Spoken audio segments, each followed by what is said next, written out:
అందరికీ నమస్కారం అండి. నా పేరు రాఘోల్ శ్రీనివాస్. గురుగారు, ఈ రోజుల్లో గ్యాస్ట్రిక్ సమస్యలు చాలా ఎక్కువైపోతున్నాయి. దాన్ని తగ్గించాలంటే ఏం చేయాలి? ఈ రోజుల్లోనమ్మా జీవన విధానం మార్పు చేసుకోవాలి. పూర్వీకులు ఇంతకుముందు ఆకలితోటి చాలా ఇబ్బంది పడిపోయేవారు. రోజుకు 2 పూటలు తినడం కూడా అతి కష్టంగా 2 పూటలు తినేవారు.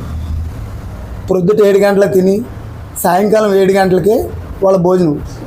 ఈ లోపల ఏమి తినడానికి ఏం దొరికేది కాదు. దొరక్క వాళ్ళు కడుపు నకనకలాడేది. ఆ రోజుల్లోని గ్యాస్ ట్రబుల్ అనేది కానీ షుగర్ అనేది కానీ వాళ్ళ దరిదాపుల్లో కూడా వచ్చేది కాదు. కంటి మసకలో కూడా వచ్చేవి కాదు. ఈ రోజుల్లోని 1 పూట 2 పూటలు కాదు, సుమారు ఒక్కొక్క మనిషి 4 పూటలు తింటున్నారు. 4 పూటలు తినటమే కాకుండా మలమూత్ర విసర్జన అనేది దాని మీద శ్రద్ధ పెట్టట్లేదు. తినటం వరకే చూసుకుంటున్నారు. అసలు బాత్రూమ్కి వెళ్ళామా లేదా అన్న ఆలోచన ఎవ్వరికీ లేదు.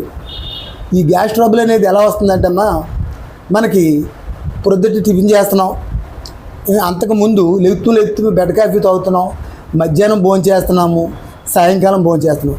ఈ లోపల ఫ్రెండ్స్ ఎవరైనా కలిస్తే బాబు రా నాతో పాటు టీ తాగుదు అంటే వెళ్ళి టీ తాగటం. ఒకసారి టిఫిన్ చేసిన తర్వాత మళ్ళీ నాతో టిఫిన్ చేద్దు కానీ రా అంటే అనవసరంగా ఊరికినే వచ్చే టిఫినే కదా, ఎందుకు వదిలిపెట్టాలని మళ్ళీ టిఫిన్ చేయటం ఇవి జరుగుతున్నాయి. ఇవి పొద్దున తిన్నది మధ్యాహ్నానికి అరిగిపోవాలి, మధ్యాహ్నం తిన్నది సాయంకాలానికి అరిగిపోవాలి. ఈ అరగకుండా ఏం చేస్తున్నారంటే ఇది ఫస్ట్ తిన్నది ప్రాసెస్లో ఉంటుండగానే రెండోది తింటున్నారు, రెండోది మళ్ళీ ప్రాసెస్లో ఉంటుండగానే మూడోసారి తింటున్నారు. ఈ ఏంటంటే ఎప్పుడు ప్రాసెస్లోనే ఉండటంలోని కడుపులోని మొత్తం పూర్తిగా గ్రైండింగ్ అవ్వక ఒక ప్రతిదీ అలా పోగులు పడిపోయి దాంట్లోని ఒక గ్యాస్ అనేది ఏర్పడి దాని నుంచేదే వచ్చేదన్న మా గ్యాసు.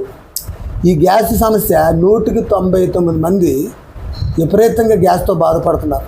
ఈ రోజుల్లో వచ్చే హార్ట్ అటాక్లను అని నమ్ముతున్నారు. హార్ట్ అటాక్ కాదు, గ్యాస్ అనేది బాడీలో ప్రతి ఎంచి ప్రతి కూడా తిరిగి ఒక్కోసారి పట్లో గ్యాస్ వచ్చి విపరీతమైన పట్టు నొప్పి వస్తుంది. వచ్చినప్పుడు అది అనుకుంటారు మనం గ్యాస్ అనుకోము, కడుపు నొప్పి వస్తుంది, దానికి ఈనో ప్యాకెట్ తాగితే తగ్గిపోతుంది అనుకుంటాం. అది కాదు.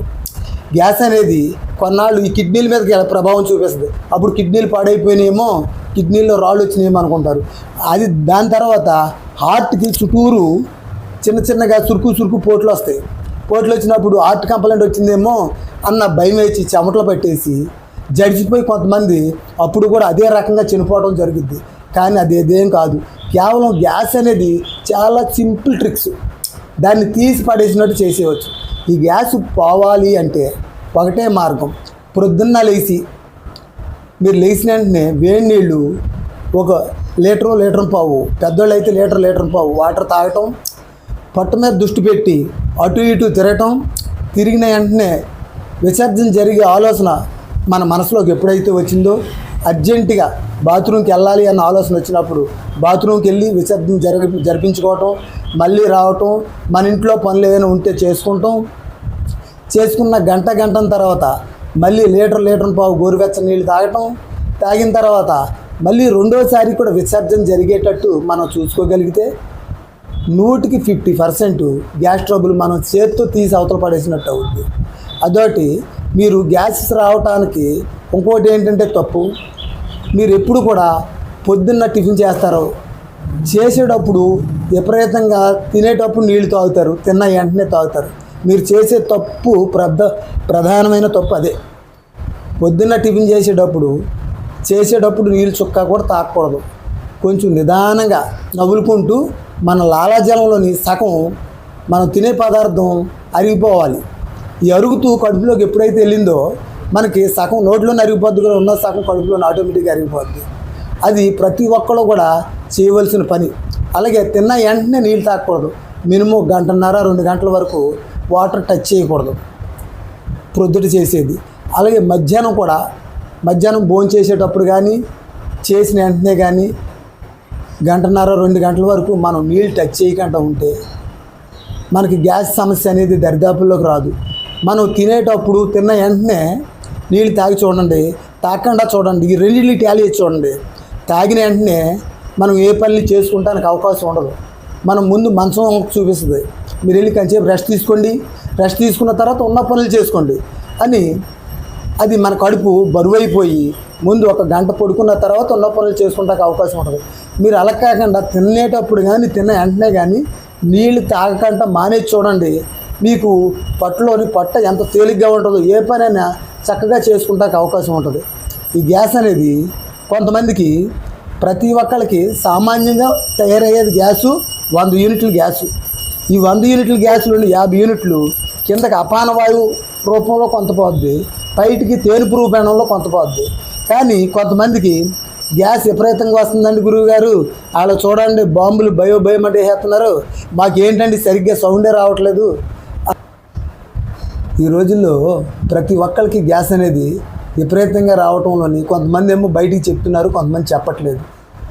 అపాన వాయువు రూపంలో సౌండ్ చేసుకుంటూ కొంతమంది వదులుతున్నారు, కొంతమంది సైలెంట్గా వదులుతున్నారు.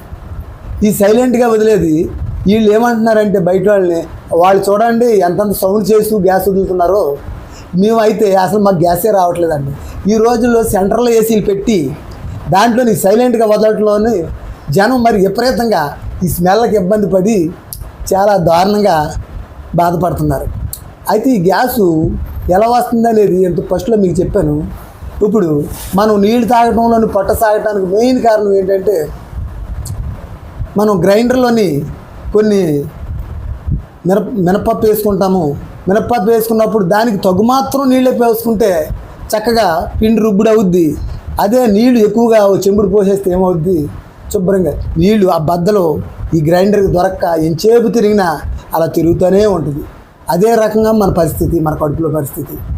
మనం ఎప్పుడైతే తిన్న వెంటనే నీళ్ళు తాగామో, నీళ్ళు తాగేటప్పటికి ఈ గ్రైండింగ్కి ఆ తిన్న ఆహారం దొరక్క చాలా ఇబ్బంది పడి ఇంకా ఈ మిషను ఇంకా స్పీడ్గా కొట్టుకునే ఇబ్బందులు పడి తర్వాత అది ఇబ్బంది పడి మనల్ని ఇబ్బంది పెడుతూ ఉంటుంది. ఈ వీడియో ఫస్ట్ భాగంగా మీకు గ్యాస్ ట్రబుల్కి సంబంధించి మీకు చేస్తున్నాము. తర్వాత రెండో భాగంలోని దీంట్లో ఆసనాలు కూడా ఉంటాయి. ఈ వీడియో కనుక మీకు నచ్చినట్లయితే లైక్ చేయండి, షేర్ చేయండి, సబ్స్క్రైబ్ చేయండి. ఏదైనా డౌట్స్ ఉంటే కామెంట్ సెక్షన్లో కామెంట్ పెట్టండి.